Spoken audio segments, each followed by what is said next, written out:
Okay, today's chapter is a general chapter about marketing. While it's a long chapter, I'm not going to go too much into detail of each topic I'm going to introduce. So really, please make sure that you do read this chapter really carefully. It's a very long but very interesting chapter. So having a marketing orientation makes a difference. So rather than emphasizing on the product, you really need to think of the customer that we talked about in the last couple of lectures, right? So there are three different marketing approaches for small businesses. One of them is product production approach, emphasizes the product as the single most important part of your oh, wait a second, sorry of the business, right? You're just focusing on the product. All your efforts go to your products and resources, right?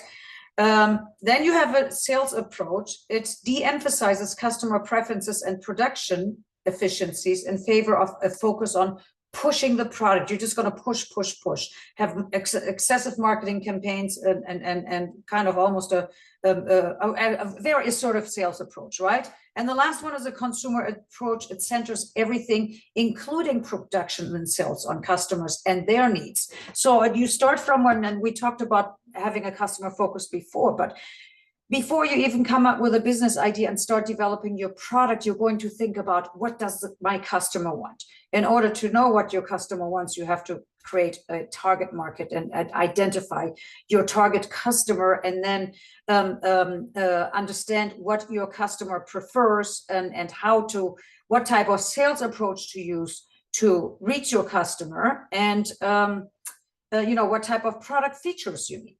Right, so customer approach, especially in small business marketing, is really key.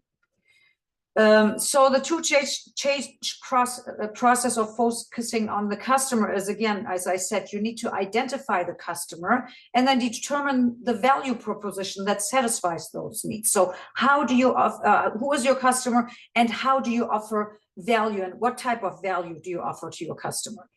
Activities involved are market analysis and marketing mix. Market analysis is the process of locating and describing potential customers. A market in general is every possible person in the world, right? And there are not many companies that sell to every possible person in the world. Hardly any, probably, I would say. But so that's why you need to analyze the market, see where's the market, where are the buyers, where is it going, is it growing, is it shrinking, and all those things. And then you need to come up with a marketing mix, the combination of products and services. And we'll talk about the 4 P's of marketing: pricing, product pricing,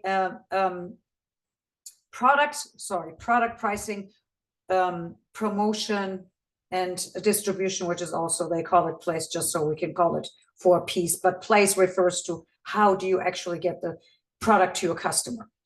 So let's talk about a marketing plan in general. These are kind of what's expected to you in your marketing plan. First, you have to identify goals.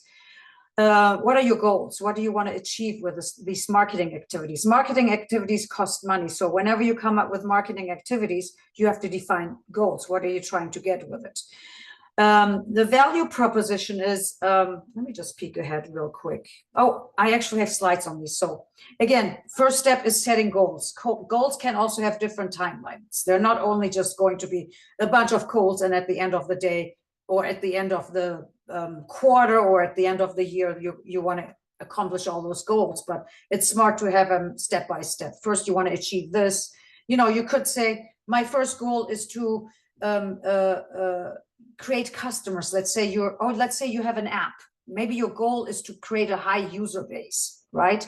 And offer a free service. That could be goal 1. Goal 2 could be convert some of those free users into paid users. So that could be goal 2, right?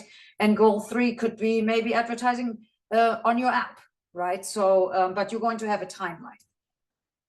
The value proposition, this is an essential part of marketing. A marketing plan that will lay out the ways you will determine what value you will offer to your customer segments. So to your most likely buyers, right? How will you communicate to customers that you have something that benefits them? And how will you build relationships and retain and add to your customer base? So a value proposition of, let's say I'm selling running shoes, people that go running on a regular basis. So the value proposition could be, you know, I'm going to call them Lalis runners, you know, my name. Lalis runners offer customers high-tech, comfortable running shoes that will last. I don't know how long they last, depending how much you run. Last 1,000 miles, customers can acquire at a lower cost than competing running shoes. So that could be a value proposition, right? And depending on the product, it's going to differ. It's basically, what value are you offering your customer that they're willing to part from their money, right? And then, you know, how will you communicate that? You can use social media, you can use advertisements, you can use promotions, but you got to get the word out. You can not have the best kept secret when you have a great product and great market potential. You have to put the word out there. And how will you build relationship with the customers to retain them? Another thing you have to look at the competition and compare yourself to the competition, right? In order to do that, you have to do a SWOT analysis. We will do this in a future chapter, but this is just an introduction to it. You have to look at a company's strengths and weaknesses. What are we good at, right? What do we have? Maybe we have a lot of financial resources. We have a lot of money. Maybe we have a patented technology. Maybe we have an idea that hasn't been done before. Maybe we have a great management team. Whatever it is, there's some strength, right? And then there are weaknesses. Maybe the weakness is the opposite. You don't have any money, or your management team doesn't have experience, and so forth, right? So what kind of weaknesses does your company have? Those are internal, and those are that a company has control over. You can capitalize on your strength, use your strength and get them back, make them better, and improve your weaknesses. So that's the S and W from the SWOT analysis. The O and T are opportunities and threats, and opportunities and threats are external, that you don't have control over, but you can react to them by using your strength. So opportunities could be, the economy is doing really great right now. People have a lot of money to spend. We need to put more products out there. That's an opportunity. Or an opportunity could be, maybe there's another market that, you know, maybe you have been focusing on teenagers only with your product, but another opportunity is you can actually focus on college students and maybe develop a different type of product that would appeal to college students. That's an opportunity, right? Or an opportunity could be some laws changed and you are now developing something that addresses this law. And then threats are, you know, your competition is a threat. The economy, on the contrary, can also be a threat. Maybe the economy isn't doing well. People aren't spending as much money anymore. What can you do? How can you react to it? Maybe you can lower prices. Maybe you can come up with cheaper versions of your products or services, right? But opportunities and threats are external and you don't have control over them. So some questions you answer is where your business stands relative to the competition when you do your SWOT analysis. You do that about your competition too, and then you compare yourself. How competitors are likely to react when you change or try something new. Are they going to copy you right away? Maybe they cannot, because you have proprietary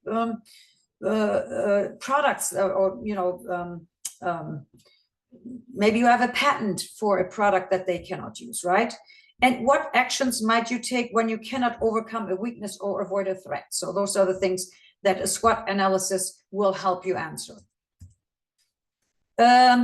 Then when you have to look at, identify your customer segment. Again, the market, the entire market is huge, right? You can't come up with are not likely to come up with a product as a small business that you can sell to everybody, which is, and by the way, also called mass marketing. This is usually what larger companies do. Like companies like Coca-Cola, they do mass marketing. They have so many different segments they address. A customer profile or customer segment is a profile that identifies the key demographic and psychological characteristics of the customers you could consider most likely to be qualified purchasers of your product and services. And the slides and the lectures I had from last week, they address the specific profiles, such as geographic, the location, the demographics, the age, the income, the education, the marital status, and all those things, and then the lifestyles and the buying behaviors, right? If a business owner envisions several target markets, each segment must have a corresponding customer profile. So you don't only want to address, you don't necessarily want to address just one segment, right? It might just be too small, or maybe it's not even small, but another segment would also use your product. Again, coming back to the example of maybe you're selling, okay, maybe you're selling products that can be used by men and women. You know, there are a lot of makeup companies that now target towards men who like to wear makeup as well, right? So, but they had to come up and identify the customer profile of that market now, right? In the past, traditionally, makeup companies have targeted towards women. Now, a lot of them are targeting towards men, but they have to identify that market because it might have different requirements, different needs, different usages, why they use it, and things like that. So you have to know more about them in order to provide a product that will appeal to them. Marketing strategies, now we're getting to the 4 Ps. The information on marketing strategies forms the most detailed section of the marketing plan, plots the marketing actions that will make or break the owner's vision. The 4 Ps highlight the areas of a company's marketing strategy, and they should address product, place, pricing, and promotional. So again, the product, and if you look at the slides on Canvas, there's actually a lot more about that, but I'm just keeping the lecture short. But the product is the actual thing that you're selling. It can be a service as well, right? It could be a haircut that you're selling. It could be nails that you're painting. That would be a service. A product is you're selling a hairdryer, right? I think by now you know the difference between a product or service, but sometimes when we refer to a product, we actually mean products and services, right? But you have to identify what your product is, what it does, what are the features and benefits of using the product, right? The distribution, how are you going to get it to your customer? Are you going to have your own location? Are you going to do other retail stores? Are you going to sell exclusively online? Are you going to do all 3 of them? Where are you going to sell it? Where are the physical locations going to be? How are you going to get it to them, right? Pricing, how are you going to price it? Are you going to be pricing it lower than your competition and try to gain customers that way? Are you going to price it as a luxury product because you're going after a specific market? You know, are you going to price it low at the beginning, which is called penetration pricing, to penetrate the market and get as many sales as you can and then slowly increase your price? Or are you going to price it high at the beginning to see how much you can get per unit? And then promotions is, again, how are you going to get the word out that you exist so you are not the best kept secret, right? You want your target customers to know that you exist and what your value proposition is, so they will buy from you. Oh, I actually have slides on these. I talked a little bit ahead of myself. So, but you know, some more details about the product. What is the name of your product and the business, and why did you select those products? A description of any legal protection that has been obtained for the names. You know, you can come up with really cool names of a new product, but you have to make sure that that name is not used by another company who sells similar products or services, right? It has to be unique. An explanation of the logic behind the name selection. Why are you calling it that? Components of the total product, such as the packaging and the features. Customer service plans, if there are any warranties, money back guarantees, repair policies, and description of any patents, trademarks, copyrights, and intellectual property. And we will lecture, I will lecture about those topics in future chapters. Again, places, how are you going to get it to your customer? There could be supply chain issues. Are you going to go directly to the retailers? Are you going to use wholesalers? What kind of deals can you make? How can you convince them to buy your product? Are you doing licensing, giving other companies a license to sell your products? If you're doing international business, how about you need to think about importing and exporting? Maybe I haven't looked at all your business plan ideas yet, but maybe I've had that in the past where I had students, they came up with a business plan where they were importing products from another country to the United States and selling products here, right? There are a lot of import and export opportunities. Layout and configuration of retail outlets. If you have a retail store, what are they going to look like? Knowledge of exchange rate between currencies. If you are importing or exporting, what is the currency exchange rate, right? And how will that affect your bottom line? And pricing, again, the cost of bringing the product and service to the consumer. You have to know what your cost is to make a product, and including your marketing cost. And how much does it cost you to gain a new customer? And then once you know your cost of doing business and assign a certain cost for each product, then you can price it in a way that you make a profit. And you first come up with your break-even point, and I will explain these in future chapters as well. But what do I have to sell? How many products do I need to sell? Or actually, first you have to figure out how much can you sell. What do you need to price your product at to break even? So let's say your total expenses of running a business is $1,000 a month, and you're selling your products for $10. Okay, so your cost of doing business, including the cost of goods and including your rent and employees and all that, is $1,000. So you need to sell enough products to cover $1,000 a month. So if it's $10 a product, you need to sell 100 at $10, right? If you're charging $20 a product, you only need to sell 50. So those are your break-even calculations. Of course, you can't just say, I'm just going to price it high so I don't have to sell that many, because you also have to go think about what is each customer willing to spend for this product. And promotion is, again, the marketing activities to make the customer aware. Advertisements, you could have direct sales people, a lot of money goes into advertising and commercials, right? Understanding potential targets markets. Again, a target market is a potential of customers who have purchasing power and unsatisfied needs. I like to use an example of being hungry. When you're hungry, you have a need for food, right? So that is an unsatisfied need. Once you ate, that need is no longer unsatisfied. Now that need is satisfied. If I'm going out to lunch, when I'm at work, I'm going out to lunch and I haven't eaten yet, and I walk around downtown and see all these great restaurants and everything smells so good. I am very, very happy to part with my money to eat something to satisfy that need. Once I've eaten, I leave the restaurant and I go out. It doesn't matter how great the food looks. It doesn't matter how good it smells. I have no more need to eat lunch that day.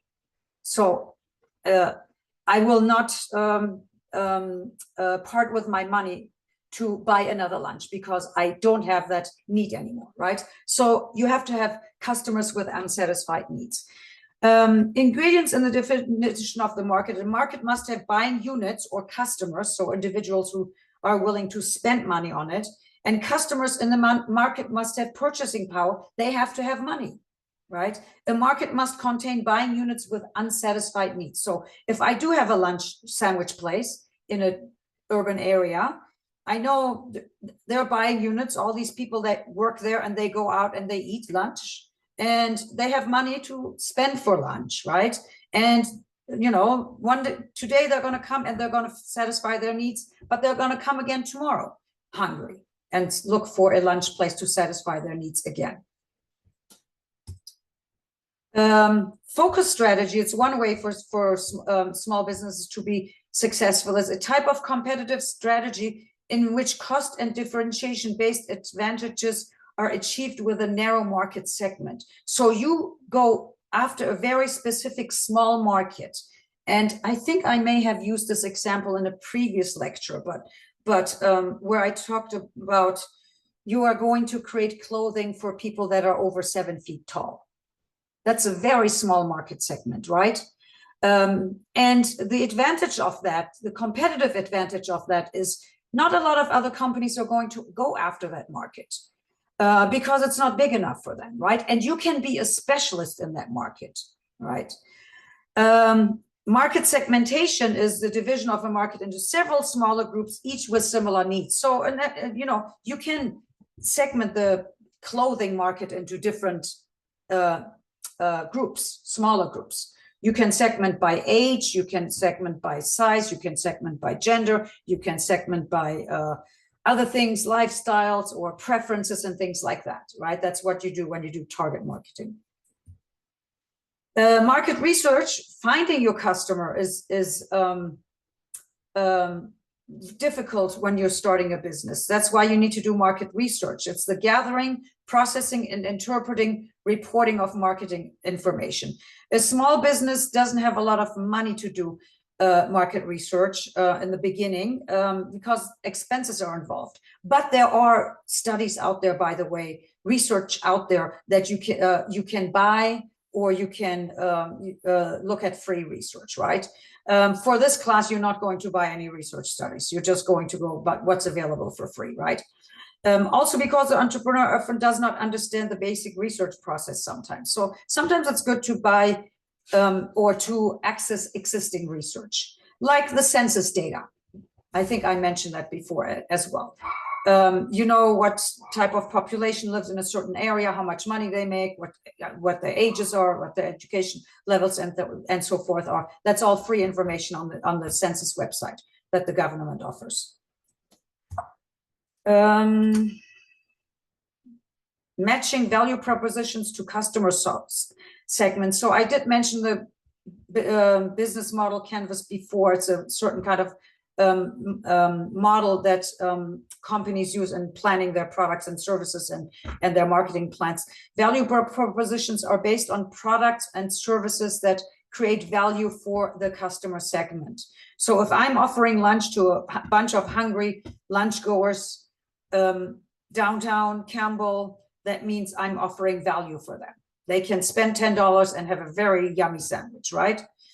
Customer segments are groups of people and organizations that a business wants to reach and create value for with a dedicated value proposition. So I have to let these customers know that are going downtown every lunch and, you know, during their work, that I exist and that I provide value for them, right?